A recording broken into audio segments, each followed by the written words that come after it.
Welcome to Nerd Finance, where geek culture meets finance. My name is Fitzroy. I'm here with the man, Mr. Tran. How are you doing today, sir? I am great. And yourself? I'm doing well. I'm actually really excited for today's episode. We have Mr. X Dreams. He is a up-and-coming YouTuber doing, he does like cryptozoology and nightmares and things of that nature on YouTube. And we're just going to chat it up with him and talk about His journey and where he basically started and how he monetized his basically YouTube channel and his platform to make money. Right. And if you're one of his dreamers, he also goes over a certain show that he thinks is the absolute best ever. So you're definitely going to want to stay tuned to listen to what he feels is the best show. Right. And without further ado, here's the interview. Really excited about this one, actually. A guy that Richard and I both know, we went to school with. He's cultivating a community on YouTube, and it's something that I was it's really cool to see him actually grow, and I'm really interested into just getting into his psyche and what he thinks about all this stuff. We have Mr. X Dreams with us. How's it going, sir? I am well, my friends. I'm glad to see you guys are still alive and kicking. It's been quite a long time since we last saw each other. It's been a while. We were talking, and what did you say, about 13 years or so? Well, it was probably around 2005, so maybe more than that. I think 2005 at the latest. Oh my God, we're old. Yeah. Yes, we are. Oh man. But I think we, or at least as far as I'm concerned, I got reintroduced to you through social media and YouTube. I saw what you were doing on YouTube, and it really interests me because back then I didn't know the extent to I guess this interest that you had. Was this something you were always kind of well, before we even get into that, what is your YouTube channel? How did that come about? And can you just give us a little bit of insight for those who don't know who you are? Absolutely. So basically about 3 years ago, I think a little over 3 years ago, I just had this idea to start talking about my dreams because I've always had these really intense, vivid and dreams and nightmares especially.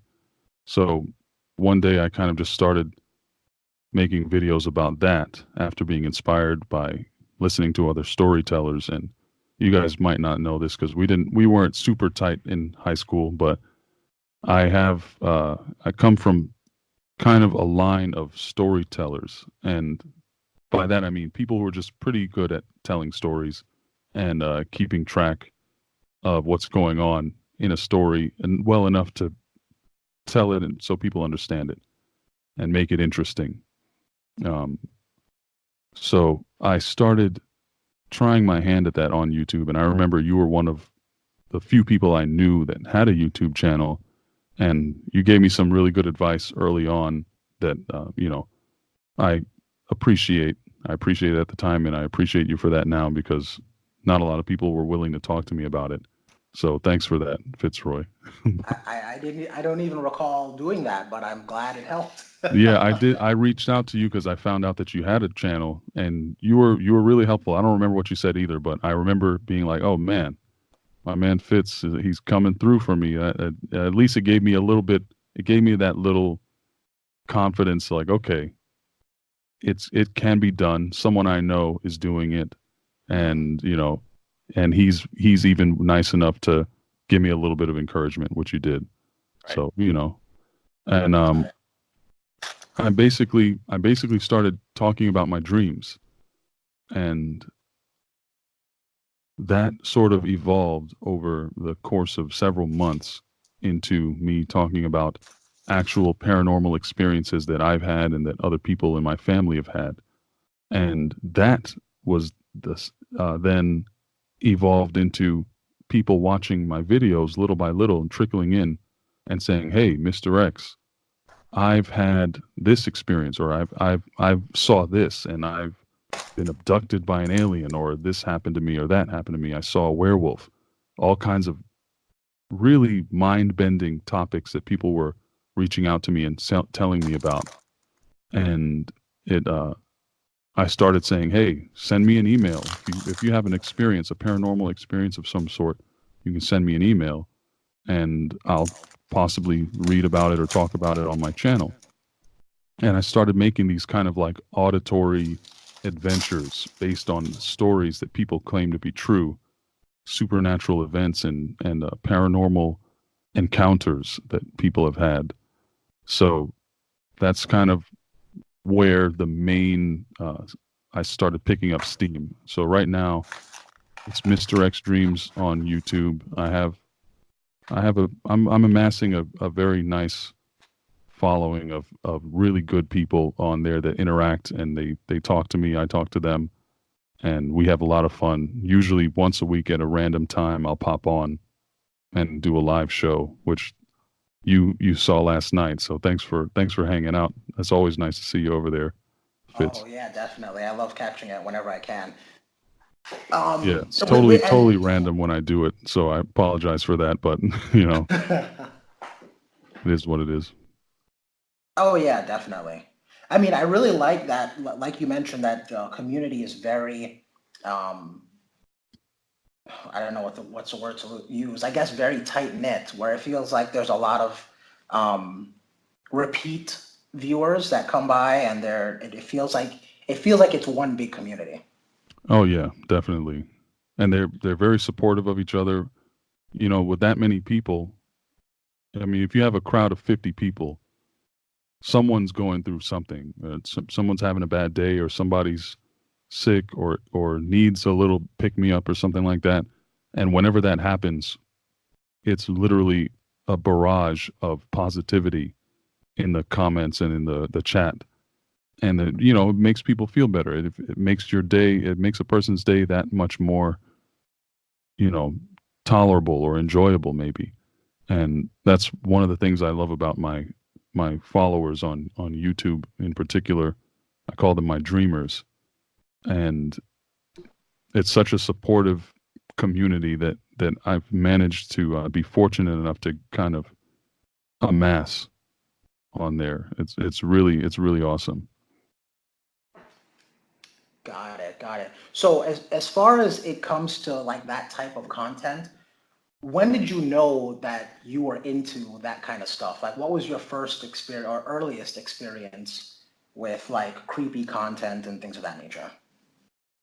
Well, I've always had an interest in those types of things because I heard stories from my mother in Jamaica and other family members, uncles and aunts, of I'm weird sorry. weird creepy Uh, things happening. I'm Hmm? sorry. I didn't know you were Jamaican this whole time. Really? Well, that goes to show how tight we were in high school. Well, I guess it was a little bit of osmosis because I was really tight with another friend that I think he considered you his best friend. Hmm. Um, but Oh, I know who you're talking yeah, about. Yeah. yes. But Yeah. no, I didn't know that. So you know about like rolling calf and all those kind of duppy and those kind of weird stories So from some of Jamaica. them. Yeah. Okay, got it. Duppy Okay, is a big one. yeah. All right. I apologize. Please continue. Yeah, so I always had kind of an interest in that because I knew of it as something that could be real. Hmm. I was never told, "Hey, there's nothing weird out there. Everything we know about the world is accurate and it's the way it is and there's nothing more to it." I was never really brought up to believe that. And I always kind of knew that there was something more to something more than meets the eye around here. And I I started really late in listening to people like narrating stories and creepy pastas basically, and that kind of led me into thinking, well, why don't I talk about my actual real experiences? And then, like I said, that evolved into other people seeing my experiences and then wanting me to share their stories as well. So most of the content on my channel comes from my subscribers and the people. They send me their stories and I kind of read and discuss them. That's what it's become. The format is now people send me an email and I'll go on live and read it and talk about it. And then, in the middle of that, I kind of just hang out and stuff like that, answer questions and just follow different rabbit holes. And it's pretty much always an interesting time because the people that I've attracted to me that come to the live shows, they have a lot of interesting and unique perspectives. And like you said, there's a lot of people that pretty much make it a point to be there almost every time. And those are the people that have the most interesting things to say usually. And that just gets me talking and rambling and kind of like I'm doing now.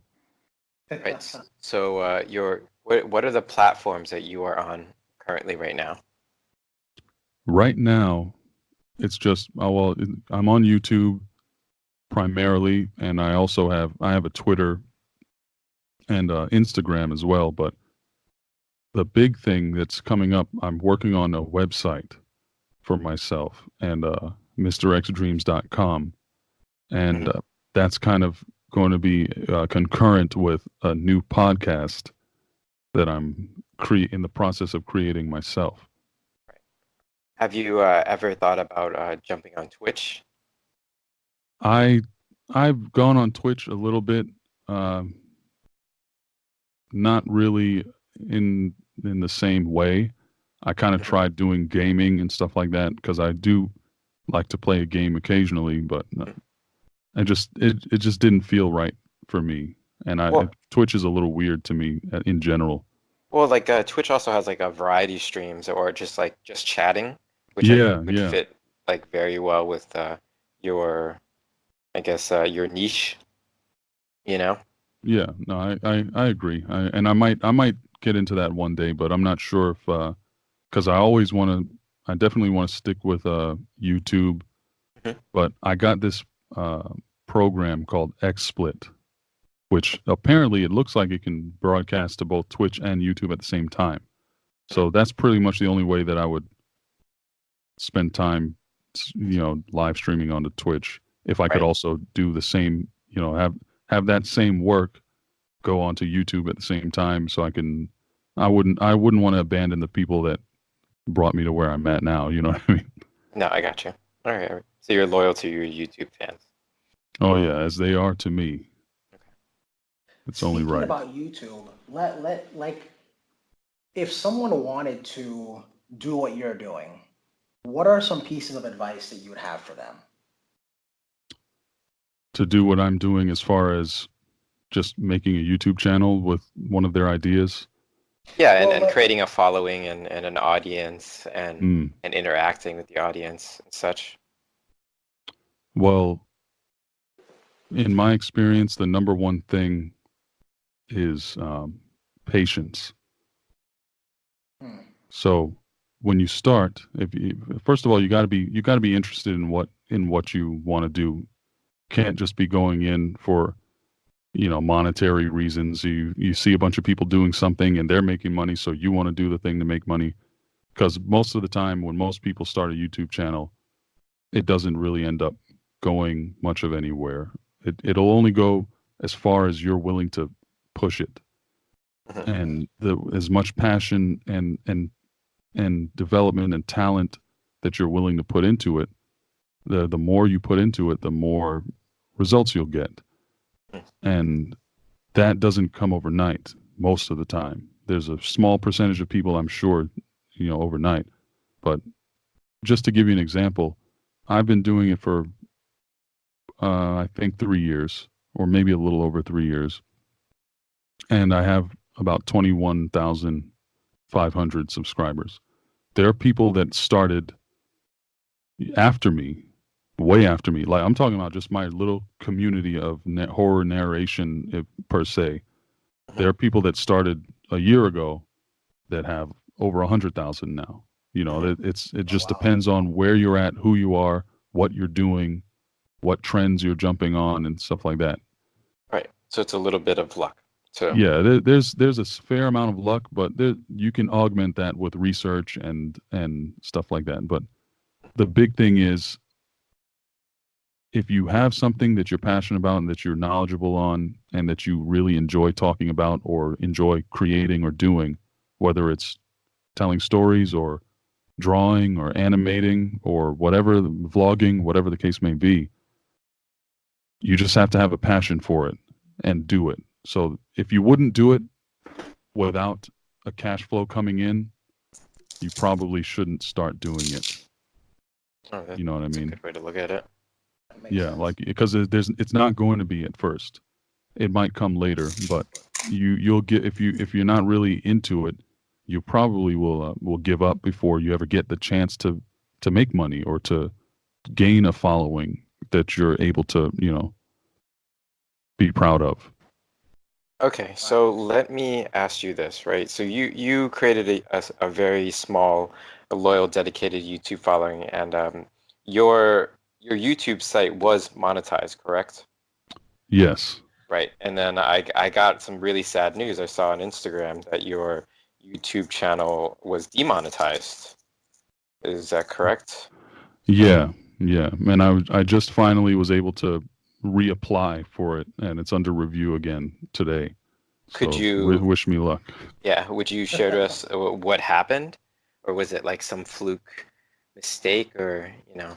So it might have been some kind of mistake. I'm not sure, but the way it was put to me was that I was stealing other people's content, is what was said. And it's funny because from the beginning of my channel, I've never stolen any content, and I barely use anything whatsoever. I create my own thumbnails, I create my own music, my own sound effects, all my artwork, all the animations, everything you see on my channel pretty much is created by me from scratch.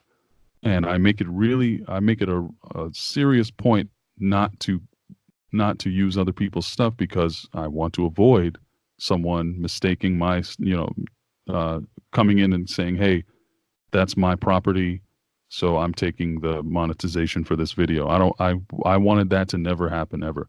But one day, a month ago, I log in and it says, "Hey, you're demonetized because you stole someone else's content." So I was pretty confused. And Did, what my theory did they is, specify?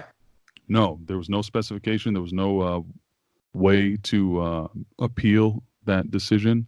Right. It wasn't like it was And this video or anything like that. yeah, no, they didn't say any. They didn't give me any information. So Oh, wow. I went on Twitter. I started talking about it on Twitter, and a whole bunch of people, including some relatively way more notable people than me, because I'm pretty. I know most of the people in my community, and even guys that have 1 million subs. I know a few of them, guys like that, Mhm. and several people were retweeting and tweeting and having their followers tweet about that situation, but YouTube didn't seem to care. So I reached out to one large YouTuber that I was told had this happen before, and he told me basically there's nothing you can do. You just got to wait 30 days and try to reapply. So Oh, what I think happened was what I started doing was I would go on live, do live streams, and I could have like a 2-hour live stream. And not everybody wants to watch a video for 2 hours where I'm not, it's not focused, it's not formatted. I'm kind of just hanging out talking, and then I read a couple stories here and there. And some people just want to hear the stories. So what I would do is put up the live stream and then take that, edit it down, cut out the like the unnecessary parts that certain people wouldn't want to see, and basically make a highlight video that's like 20 or 30 minutes long, and then I would upload that. So, and I did that one time where I had both of the videos up, and it seems like I'm kind of just left to my best guess on this, but I think they saw that as me duplicating content. Right. So maybe the algorithm caught it. Yeah, so I stole from myself basically, and I was punished for that. Do you think maybe someone filed like a copyright strike on you? Because I know that's like a big thing in the YouTube community. No, well, that didn't. I'm fairly certain that that did not happen because I didn't get. That wasn't anywhere near what they said was the problem. You know what I Hmm. mean? Okay. Okay. Because like I know within the YouTube community, like a copyright strike, it's kind of like it could be used as a weapon. They weaponize the copyright strikes at somebody. If you don't like them, you file a copyright strike on them and kind Oh of yeah. demonetize them. And it's kind of like a really nasty thing to do within the Hmm. community. So, so it wasn't that. Yeah, it was not that. Okay. All right. Well, Yeah, I you wish you you seem luck like on getting fixed. Yeah, thanks. Yeah, I'm gonna need it. I'm sure. hopefully you won't need that much luck, but you seem really prominent in that community. If someone wanted to do like if they wanted to be in that realm where they're doing creepy content, do you have any words of advice to them in particular? Well, it's not even really particularly them. I can only speak for this particular community myself, but I have a feeling that what I'm going to say is pretty much universal as far as the, whatever community you happen to be in. And that is the way that I became prominent, I guess, if I may be so bold to use that term, is I just interact with people a lot. I talk to people, I reach out, and I say, hey, it's nice to meet you. When somebody asks me something, I respond whenever I can. Uh, and with other creators in my community, I reach out and talk to them as much as I can. I try to work with them. I say, hey, would you like to do a collaboration? Would you like to work together on this project? I have this project in mind. Would you like to be a guest voice for this? You want to play this cop in this story I'm writing? Things like that. Because and that's usually how you end up starting relationships with people in your community, and then they're more likely to kind of see who you are and how the type of person you are, and if they like that, they'll you know it's you can there's that's when the door opens up to cross promotion. You can talk about them on your channel, they talk about you on their channel. So it's really crazy. It's really awesome to me how now I just never thought it would be possible that I can jump onto somebody's live stream and say hello, and there's people start popping up saying, "Wow, hey, look, it's Mr. X. Hey, what's up, Mr. X?" And the guy that's doing the live stream talking will say, "Oh, snap, it's Mr. X. Hey, everybody, it's Mr. X." And it's little old me. I'm like a 1/10 of the size of what they are, but just from interacting, we know each other and we're cool, and we talk to each other in DMs, and we tweet at each other, and have discussions and conversations, and we that's it's all kind of a shared community experience because there's overlap, Right. and it's just I mean, unfortunately not everybody's down with that. Some people, they don't want their followers to hear about you or to see you because they feel like that's just taking eyeballs away from their channel, I guess. But I mean, I can only assume that. No one has ever specifically told me that, not that they would, Right. but that's what it seems like might be going on in with certain people. But hey, everybody, I don't hold that against anybody either. Yeah, I don't know if you know this. I don't think we've ever spoken about this, but early in your YouTube career, you kind of put me on blast. Did you know that? In a good way or in a bad way? So this is more of a compliment to the mystique that you've kind of cultivated, because in one live stream I jumped in and I mentioned I commented something, and then you answered the comment, which is another cool thing that you do. You try your best to answer every comment, it seems like, when you're doing these live streams.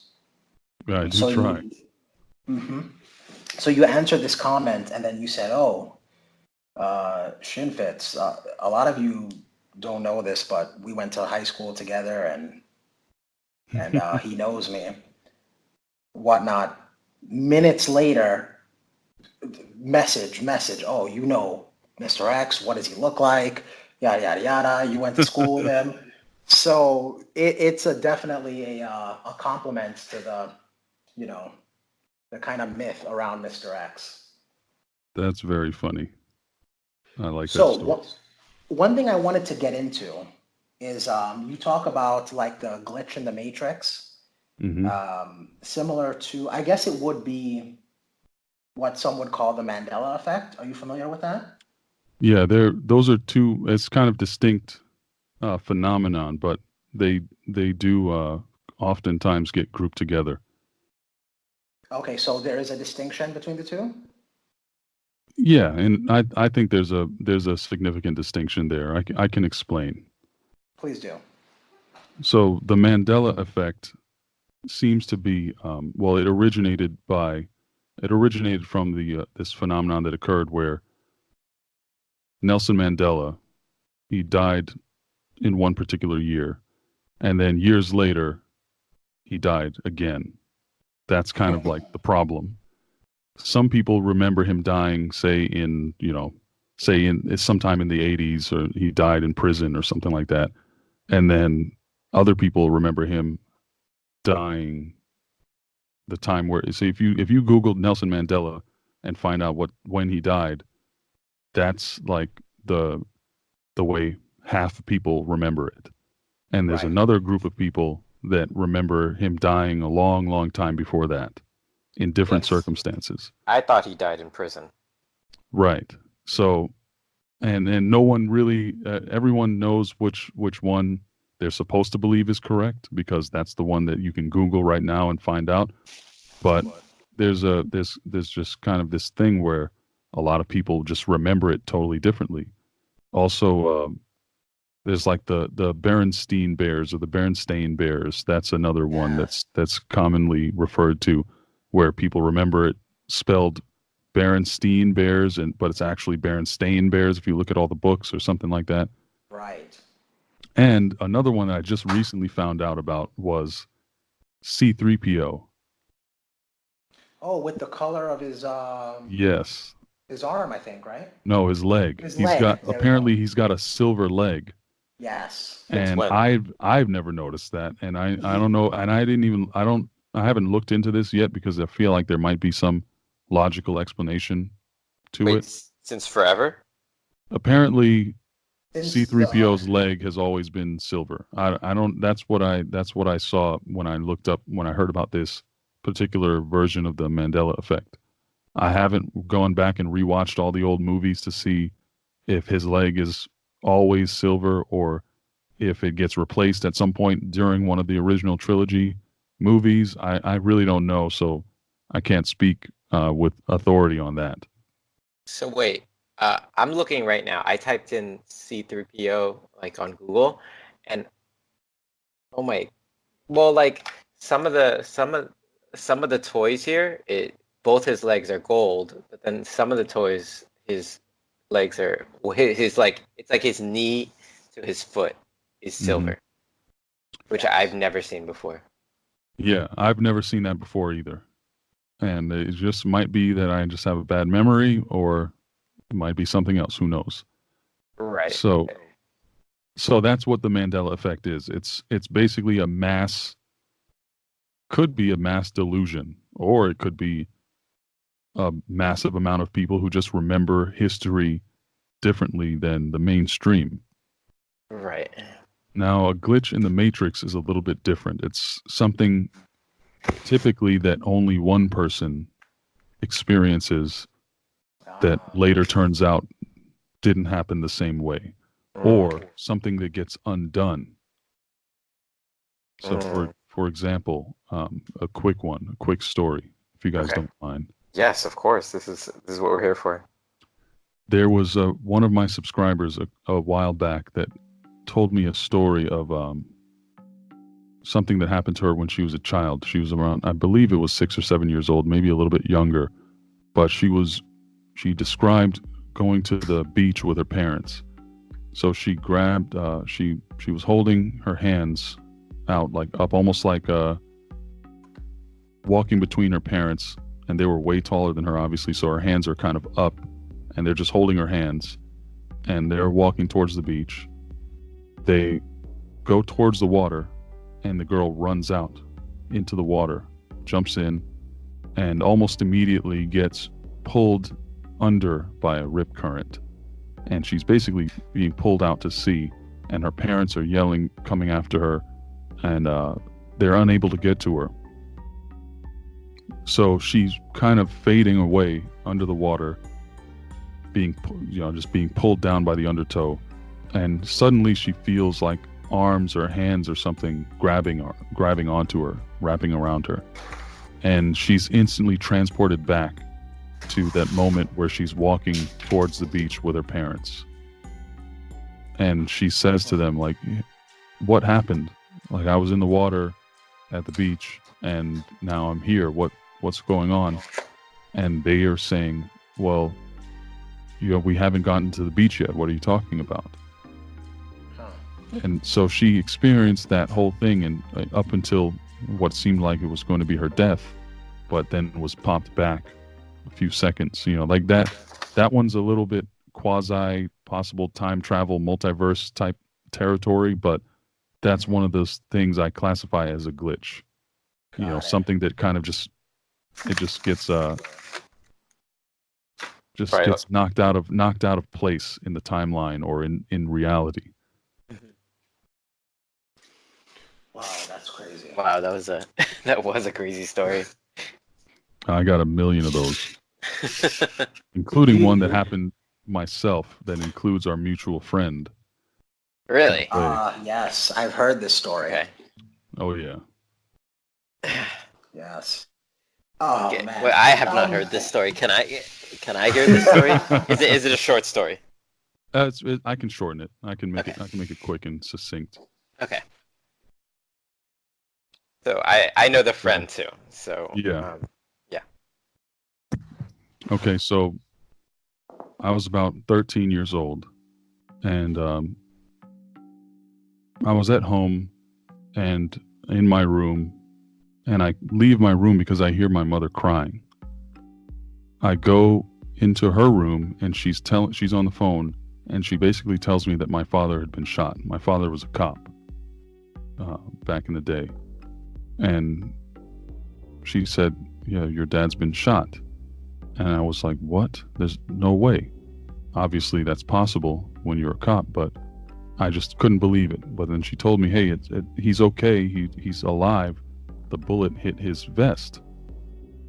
So I said, oh, well, thank goodness. That's great. So a couple hours later, my dad comes home, and he's in uniform. My mom's crying and holding him. And he shows me the plate, this metallic plate with a dent from a bullet in it. And the dent was so close to the edge of the plate that it warped the side of it. So it's like a rectangular plate, and the side of one edge of it is kind of pushed upwards, like warped, because of the bullet hitting right there at the edge. In other words, if it had hit a half an inch higher, it would have possibly killed him. It was a chest plate. And so I called our friend right after I saw this. I was shaken, and I called him and told him, hey man, this is crazy. My dad was shot. And we had a conversation about that. So that was 20 years ago. About 2 or 3 years ago, maybe 2 years ago, I never mentioned that, by the way. Over the past 20 years, I've never mentioned it to my parents. I never felt like it was something I should talk about. But one night, I was visiting my parents, and I went to their room before going to bed, and I said, hey, do you guys remember that time when Dad got shot? And they said, what are you talking about? My dad said, I've never been shot. I would know, obviously. And my mom also said she doesn't remember that ever happening either. And it kind of blew my mind because I'd never questioned the reality of that event. And over the course of the next several days, I started to like doubt my memory. I was doubting myself and wondering if somehow maybe I was dreaming, because I don't really remember what happened before or after during that day, that traumatic event. And, I don't remember just going about the rest of my day. So I could have chalked it up to dreams. And then I also thought, well, wait a minute. I know about ballistic vests and things like that, police vests. I've never seen one that has a metal plate in it. It's usually just kind of like a pad. Or ceramic, I believe, right? Well, that's for like high level protection. That's not what they actually go around wearing. What they wear is basically layers of Kevlar sandwiched together, and it's like a panel, but it's flexible. It's not rigid. So okay. I was thinking, yeah, that doesn't make sense. Maybe I am making that up. Maybe that was my childlike brain conjuring what I assume is inside of a police vest. So I was like, that might do it. That might be the thing that proves that I was wrong about that. So I called my dad and I said, hey, can you explain how you're back in the day, and when you were working for Fort Lauderdale, what was the composition of your vest, your ballistic vest? And he said, oh, it was like the soft panels, the same type, that pretty much the same that they have now, just about. And I was like, oh, there it is. But before I hung up the phone with him, I said, well, was there anything else? Were there any any hard elements in there or any kind of other components? And he said, oh yeah, well, there was a metal, silver in color metal plate that goes over your heart. Oh. Like the area over it. There's a sleeve, an insert in the vest that you put over your heart. And because just as a little extra protection, I guess. And then that kind of, messed me up a little bit more. And, I was like, okay, I was hoping that was going to be my out, but it wasn't. And also, I forgot to mention this, at the same night where they first told me that it never happened, I called our friend. Yeah, I was about to ask that too. Yeah, I called him. I said, no way. And I called him and I said, hey, do you remember when I told you that my dad was shot? He said, yeah. What about it? And I was like, well, they're telling me right now that didn't happen. That was 20 years ago. They're telling me it didn't happen. And even he was kind of confounded by that. Right, because he would remember that pretty vividly. Yes, he remembers me calling him and telling him that. And so now it's like, okay, I have what seems to be a reasonably accurate memory of what that could have been. But at the same time, and it's either that happened somehow, but it still boggles my mind today. It's hard to talk about.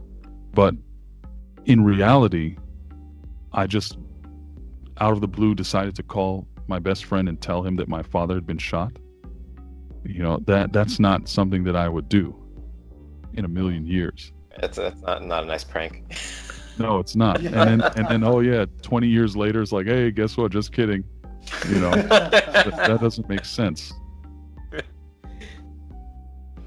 Yeah, that's crazy. And there's that's a crazy I don't story. want to take too much of his content from, if you want to see or hear more of that, definitely head over to Mr. X Dreams. He has a crazy one about his cousins and I believe his brother when they visited their grandma's house. So that's a cool one if you want to listen to that.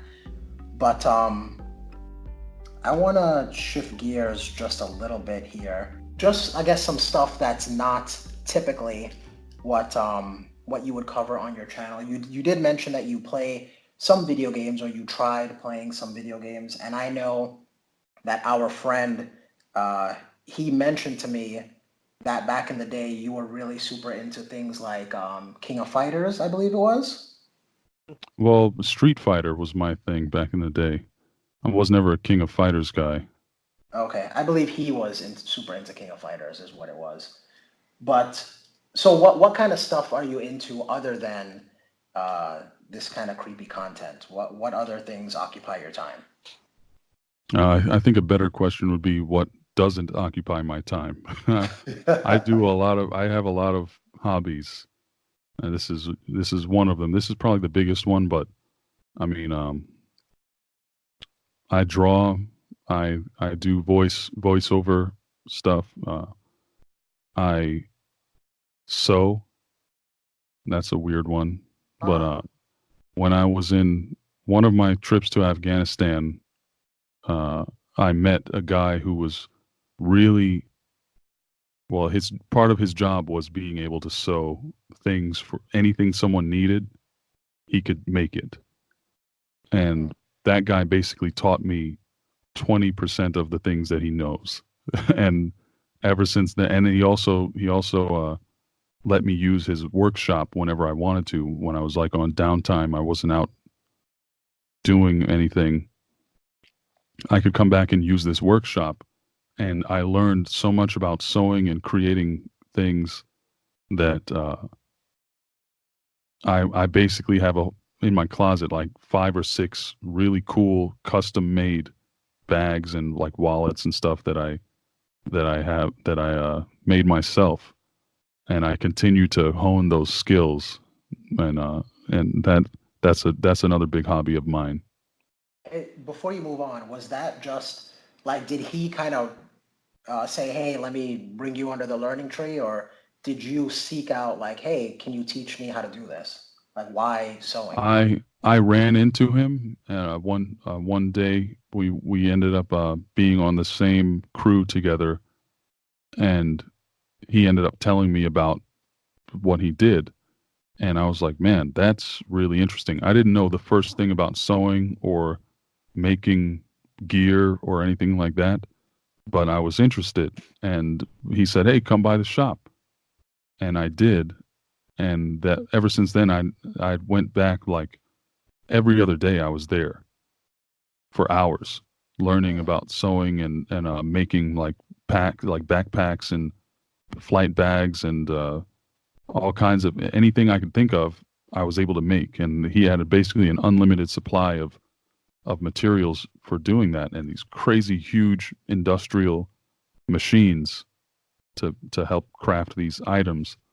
And yeah, ever since then, I've never stopped being fascinated, entertained, and comforted by the act of doing that. It's a really a lethargic, not lethargic, cathartic feeling of Mhm. making something and having it done and knowing that you made it. It's really cool. Right. That is really cool. That's a very unique job. Oh I didn't yeah, think they would have stuff like that. yeah. There are people out there that when they need something, they need it quickly, and there's got to be someone who can make it on the fly and make it exactly the way that it's needed. Mhm. Hmm. That makes a lot of sense. Yeah, I'd have Yeah. never even guessed that. That would Yeah. be, yeah, but it makes sense when you think about it. Oh yeah. Yeah. The odds. I mean, I was this close to going into business with that guy, but it just didn't work out. But we, Huh. when you guys would have probably never heard from me again. Oh man. You, you know what's interesting actually that I just found out recently. I don't know if you guys heard about this, but they Mm. are casting for a Cowboy Bebop live action movie. Have you guys heard Yeah, of that? I'm aware. What, I Yeah, you don't sound enthused. I am not.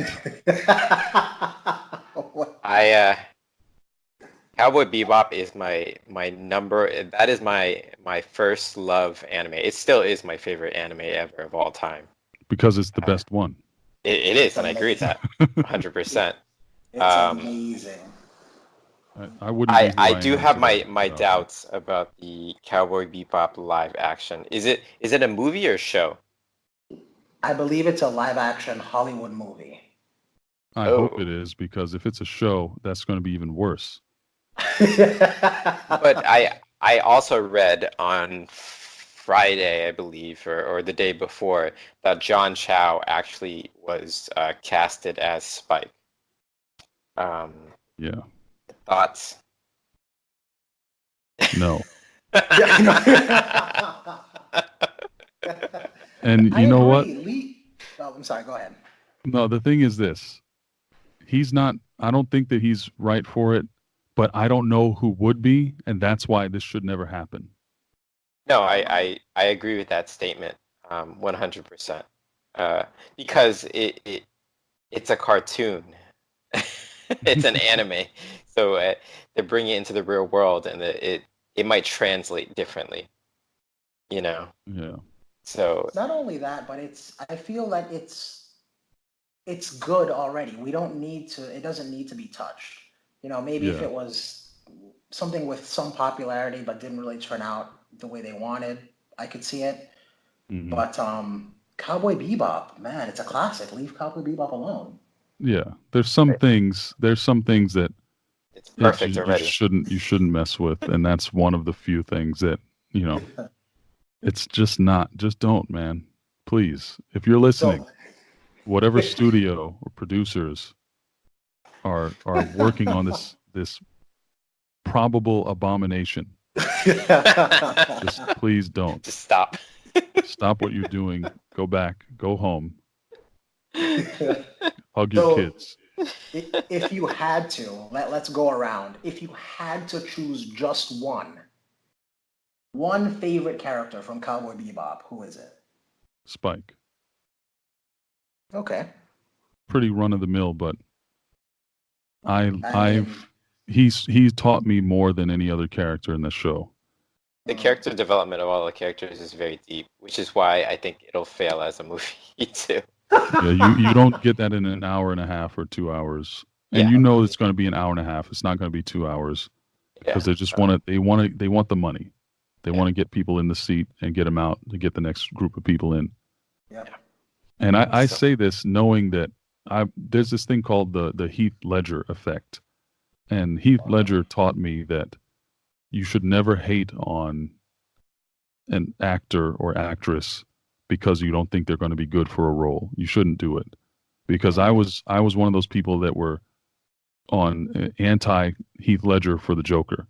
Oh no. Oh, really? And yeah, I was like, Heath Ledger, you mean the guy from The Patriot, the guy from Brokeback Mountain? Brokeback Mountain. You know, That's what everyone was saying. Yep. I was like, he's a kid. Like, why would he be the Joker? Like, how could he? And I did not believe in him, but he showed me that, how wrong I was to assume that. He showed everybody. Yeah, he showed everyone. He showed the world, and he's, to me, the best Joker of all time. He's the most compelling and interesting version of the Joker, in my opinion. You mean you don't like Jared Leto's version of the Joker? No, I don't. I don't think anybody does. But you know what though? You know what though? Jared Leto's Joker, I think I'm okay with him not being good at it, because I don't feel like that's the real Joker anyway. My theory is that he's actually Tim Drake, and he was beaten to within an inch of his life, and then brainwashed into becoming the next Joker, just to mess Batman up. So if he's not really the real, if he's not a great Joker, to me it's because, he sucks at being the Joker because he's not the real Joker. So I'm okay with it.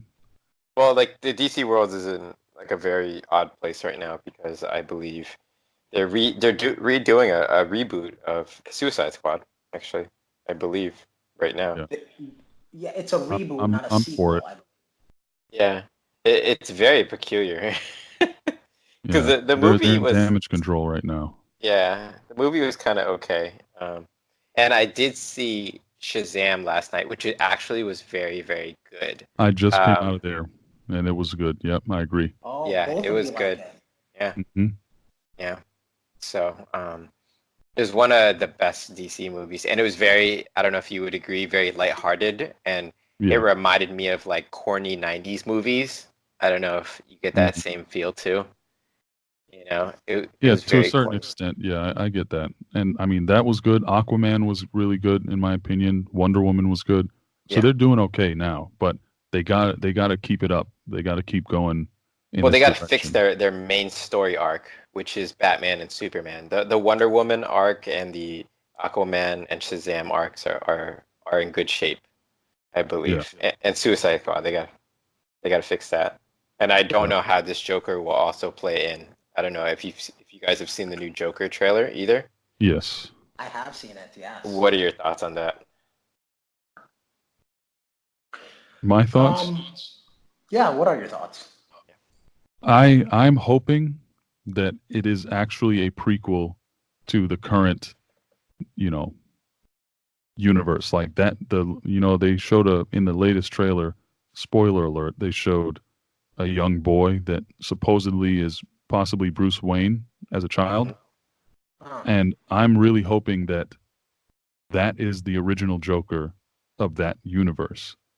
So that the Joker is, decades later is the same one that will abduct and kill or try to kill Tim Drake Robin from that Batman who's now a little boy in that world, in that timeline in the movie. You know what I'm saying? Right, because I hope it plays into my theory that I already have for the DC universe, cinematic universe, is what I'm saying. Because I believe that just from like kind of the tone of the trailer that it takes place in like old school gangster Gotham. It's not like present day Gotham at all. So there is no Batman currently. Right. In that. And Batman's a little boy. Yeah. Bruce Wayne is a little boy, and Alfred Pennyworth is a young man, apparently, or a younger man. Yeah, and obviously like Joker can't live that long, and still, so it'd have to be a new Joker. Right. Well, and I don't think he's that old. I mean, he could be in his 40s, and then, 30 years later, what is he, 75 and still able to beat a young Jared Leto? City. Yeah.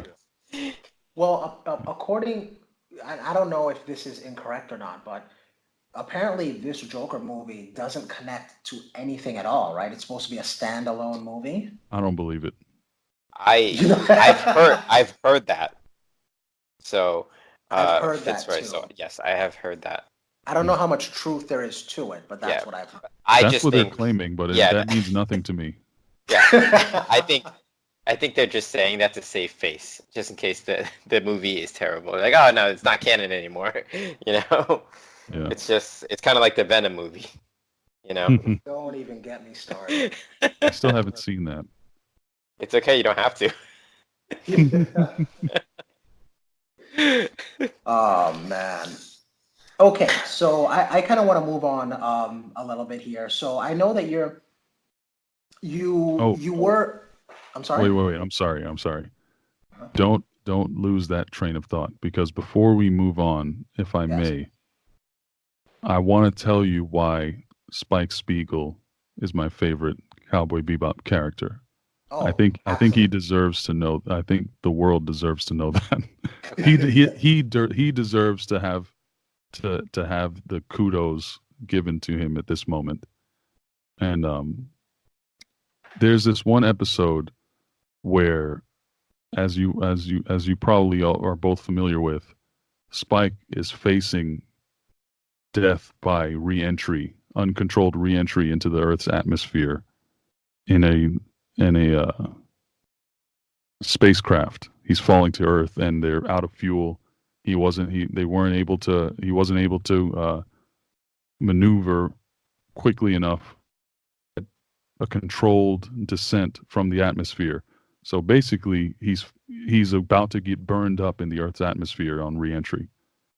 And everyone's freaking out except for him.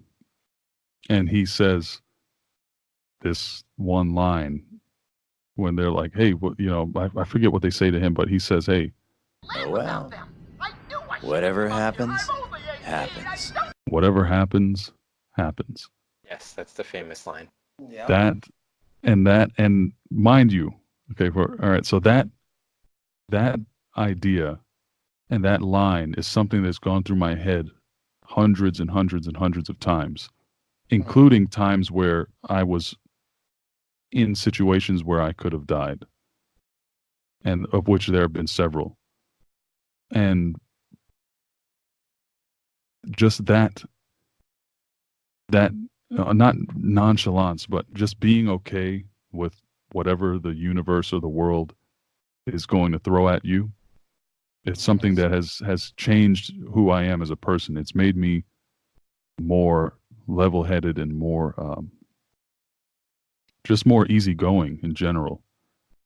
And one time, a long time ago, actually, it's funny that we're mentioning this because I don't know if it was subconsciously or what, but I'm wearing this shirt. It's a shirt that's the same color as a Jet's undershirt. It's like a burgundy type shirt. And on the back, it has a quote from Cowboy Bebop on it. And I wore this shirt the first time I met the actor that plays the voice of Spike. Steve Bloom. Steve Bloom. I met him and I asked him to I used this recorder and this is funny because this is all coming together. It's like 5 different things in my life coming together in this one moment, this conversation. I had this recorder that I used to use for my early YouTube videos. And with that, I brought it to him and I said, "Hey, you changed my life," and I asked him to record a short message in the voice of Spike Spiegel. And to say my name, say, "Remember, whatever happens, happens." And I handed him the microphone and he was like, "Man, I've never seen this. This is really cool, this microphone." And he recorded that message and I've listened to it many, many times, of course. And I'm wearing the same shirt that I was wearing that day right now because I was actually cosplaying as Jet in a weird way. It wasn't a full cosplay. I had like the metal thing on my face, and I legit the only legit part of it was I had the arm, the mechanical arm. I made that completely out of like foam and elastic and stuff like that. That was the first cosplay I ever did. That's pretty cool. And I actually just destroyed that a couple months ago because it was so old, and I'm not going to do it again. So I just got rid of it. Like how you say you destroyed it. Oh, I completely destroyed it, and I ripped it apart. But yeah, it was that line is something that really fundamentally altered the type of person that I've become. Growing up, just being, more calm and level-headed, even in crazy situations that I've been in, whether it be in the military or in my various exploits since then. There are things that my life would have gone a very different way if I didn't have that outlook. Like, hey, there's only but so much you can do to affect your fate, or to affect what's happening around you. So that's why Spike is my favorite character. You know what's odd about that is, well, not odd, but so have you ever heard of car accidents where you have collisions and normally the drunk person lives and the other person dies a lot of the time. Oh yeah. Yeah. Or loses a limb or something. Right. And for a long time, people were wondering like why that is. Like, why is it that the person who's drunk and less, or rather more reckless, unharmed a lot of the times, and it's because of how calm they are during the crash. Mm-hmm. So that's really interesting that you would take that on as a mantra, because a lot of people, they take on like what Spike said to Faye in the last episode. But that's an interesting concept, though. Whatever happens, happens. No, I've seen. Yeah, because it's true. Happens on it. Yeah. I like it too. That's literally have you? true. You know. Yeah. Yeah, absolutely. Okay, so I'm sorry. Please continue with what you were going to say like 10 minutes ago before my rant. No, it's fine. Yes. Okay. So I was actually going to move on to. I know that you're a big fan of The Matrix. Yes. What is there a line or a character in particular that stands out to you about The Matrix, or what? And also, why The Matrix? Why do you like The Matrix so much? The Matrix is my favorite movie of all time. Tied with, well, Whoa. pretty much tied Number with. one? Oh yeah, yeah, absolutely. But I say that it's absolutely number one, but it's kind of tied with two other movies because I can't really. It's a little bit above the two other movies, which are Fight Club and Oh, I love Unbreakable. that movie. Oh I man. love Fight Club. Yeah, Fight Club and Unbreakable are like 2% lower than The Matrix in my Okay. mind. But The Matrix was another life-changing movie to me. It was something that blew my mind, and I never thought I would see a story like I saw in the original Matrix movie, not the trilogy. I'm not talking about the trilogy. I'm talking about the first one.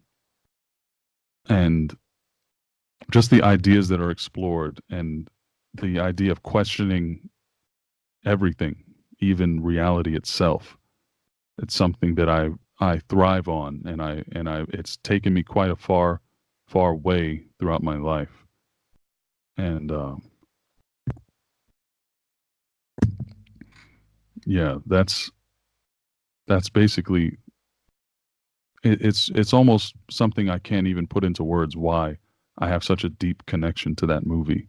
And I mean, I can quote several lines from it, but the biggest, most impactful moment of that movie to me was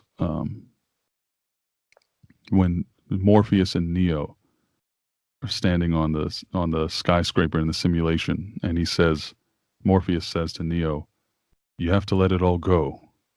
Fear, doubt, disbelief. Free your mind." And then he jumps to the other building like a mile away. I have goosebumps right now just thinking about that scene, because imagine seeing someone come to you and show you, first of all, tell you the instructions on how to break free of the limits that you're putting on yourself, but then demonstrate in no uncertain terms what's possible. And it's something that's so mind-blowing. It's something so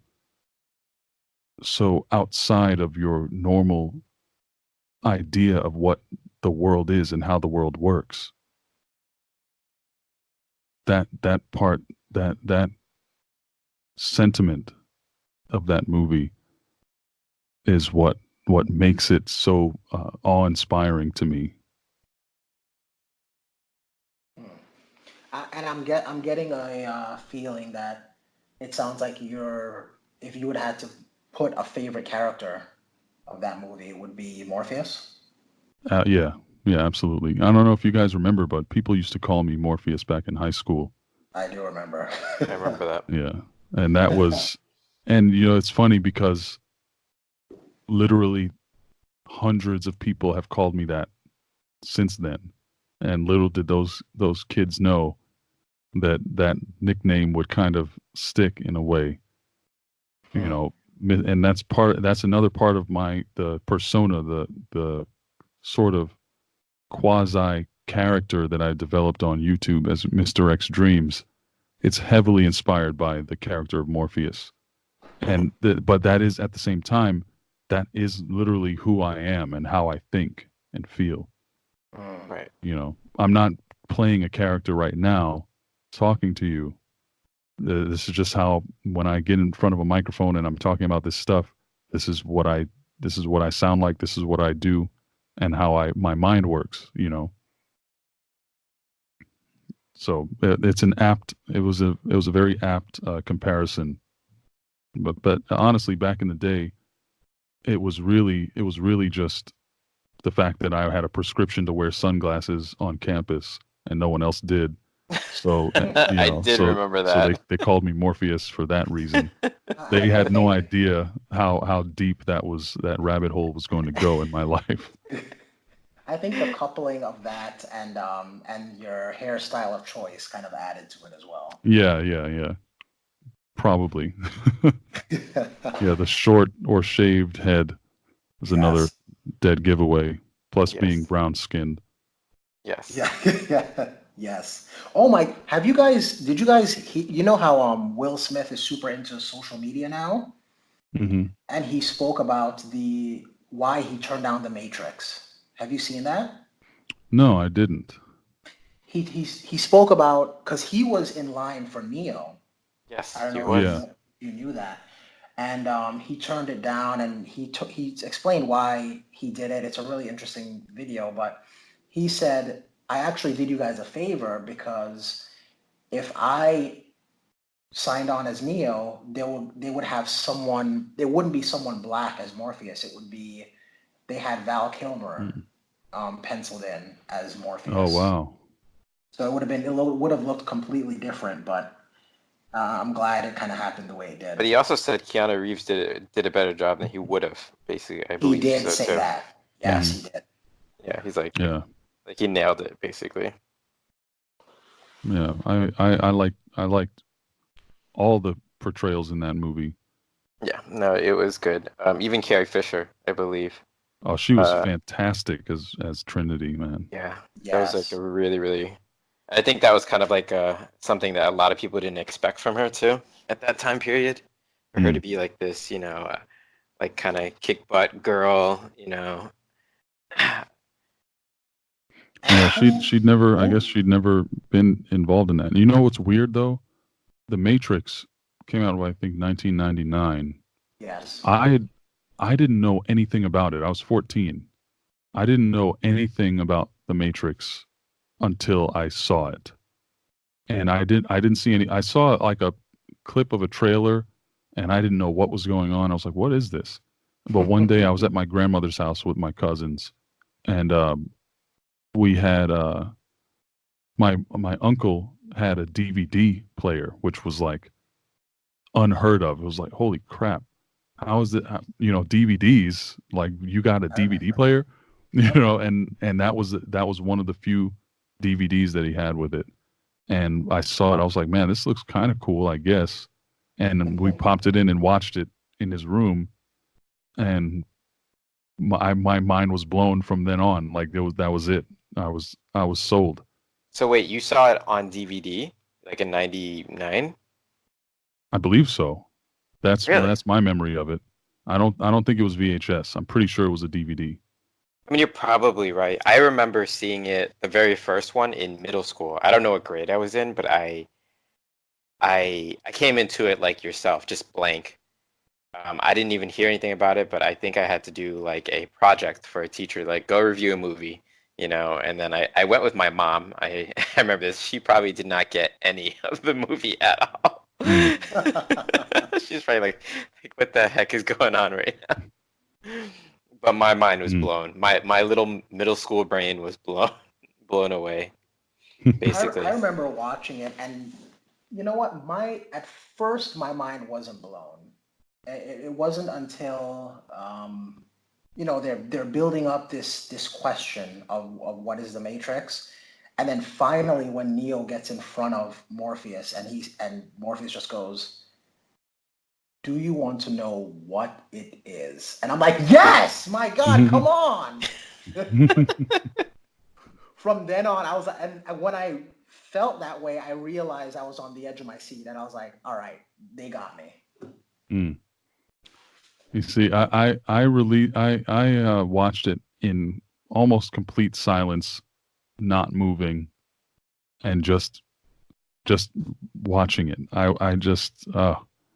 I was just sitting on a bed in a dark room at my grandma's house, just wondering where this was going to go next and why and how this is so different from anything else I'd seen. You know, it was phenomenal. And since then, I've probably seen it about 50 times at least.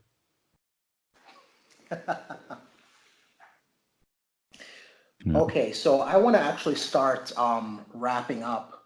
I do want to respect your time, X. Sure. Where would people go to find you on social media?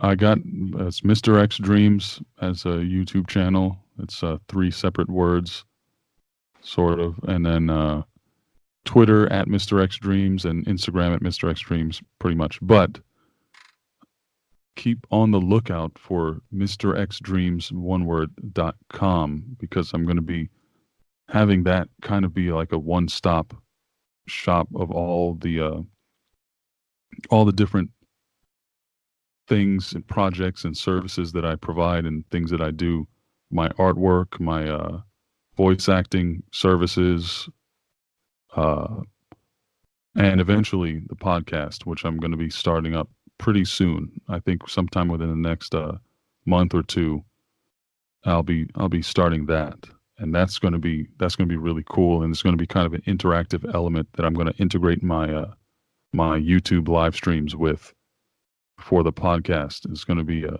pretty unique experience for everybody involved. So keep an eye out for that. Right, and then if we follow you on Twitter and such, you'll announce it via Twitter and Instagram and such, right? Oh yeah. I usually announce any major things on Twitter and Instagram, or mainly Twitter, or my YouTube community page is becoming more and more useful lately. Okay, great. Well, two quick things before we go. Number one, is there any topic in particular that you want to squeeze in and talk about in particular? Well, I think we covered a lot. I think we did pretty much everything that was on my mind lately. I don't know. I can't wait for Game of Thrones next week. Oh, how been waiting dare for 2 you? years. I didn't. Oh man, we have to talk, sir, because I don't watch Game of Thrones, so. Oh my gosh, Are get you off this joking? podcast.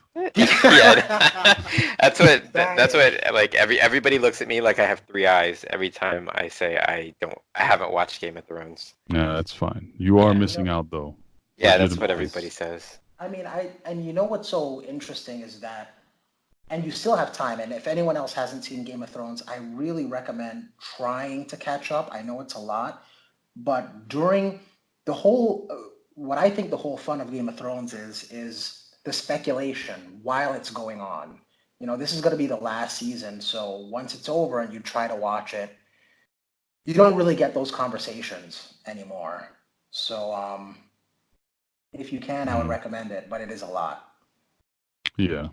7 seasons of anything is pretty lot. intense. Okay, and I do want to end with a. Oh, I'm so sorry. Go ahead. No, I'm saying it's worth it though. It's very worth it. It's freaking super intense, highest production quality pretty much of any show that I'm aware of. And it's super interesting, man. The lore is so deep. It's like deeper than Mass Effect. You know, if you're aware of Mass Effect and how deep and fleshed out that universe is, that this Game of Thrones is like even further beyond that. It's insane, the amount of information and detail and fascinating storylines and stuff like that. And I don't even read the books. This is just talking about the show. Oh wow. Oh yeah. Even if you just touch on the politics of the show, you know, it's very down to earth type politics in the show, and it's fascinating. Definitely. Okay, so we like to ask a would you rather to everyone at the end, and I want you to answer this as well, X. Okay. Since you're all about dreams, would you rather have the red demon from Insidious haunting your dreams, trying to take over your body? Have you seen Insidious, by the way? Yes. Okay. I saw the first one. I don't know if there's a bunch of other ones or not that I missed. Okay, that's but exactly. I'm aware of the entity you speak of. All right. Would you rather have that red demon haunting you or be on Elm Street and have Freddy Krueger haunting your dreams? That's a good one. I would have to say I've always kind of been fascinated with the idea of confronting Freddy Krueger, and I feel like if you told me, hey, in a year Freddy Krueger is going to start coming after you, but there is a way for you to defeat him if you figure it out. And that was the situation. I would confront Freddy Krueger. Okay. I think that would be fascinating to do. And if I die, then hey, I died. The Insidious guy, I don't remember much. I don't remember enough information about his MO, like what he does to people, to make an educated choice in that regard. But Freddy Krueger, I think I could take him. There was, and this is why I would go with Freddy Krueger too. There was one of the Freddy Krueger movies that the people fight back because Freddy Krueger 3 Dream Warriors, Yeah. where Yes. lucid dreamers. they Yes. started lucid dreaming. Yes, that's the one. Yeah, and And they were all they- terrible. I would have been a way better dream warrior than them. That's why I think I could do it. Yes. And then so that's why I would say I would rather pick that one because then you'd have a chance at least. But yeah, that was a cool concept. Oh yeah, So that's my answer too. yeah. They were so lame. It was like You the don't like the 90s. wizard guy with the hat? Yeah, who like died instantly. Yeah, he really did. Oh man! All right. Well, we're Way gonna to go go, ahead wizard. and the wizard. Well, we're gonna go ahead and end this. Thank you so much, X, for giving us some time and talking to us. This was really cool. Well, thank you guys for having me over and reaching out, man. It's really nice to catch up with you guys. It's hard to believe it's been so long Oh, wow. since we've seen each other or spoken. But Yeah. Oh yeah. very, very nice to reacquaint myself with you guys. You guys are awesome. I'm glad to see you're still alive and kicking because not everybody from our time is, Yeah, absolutely. We'll have to do another podcast again and invite you back on. Absolutely, anytime. Because Yes. especially to talk about comic, DC, Marvel stuff. We flowed really well with that, and that was a lot. That was a lot of fun. We gotta go back down that rabbit hole one day. Yes, we will. Absolutely. All right, you guys. Thank you again. Don't get beat up out there.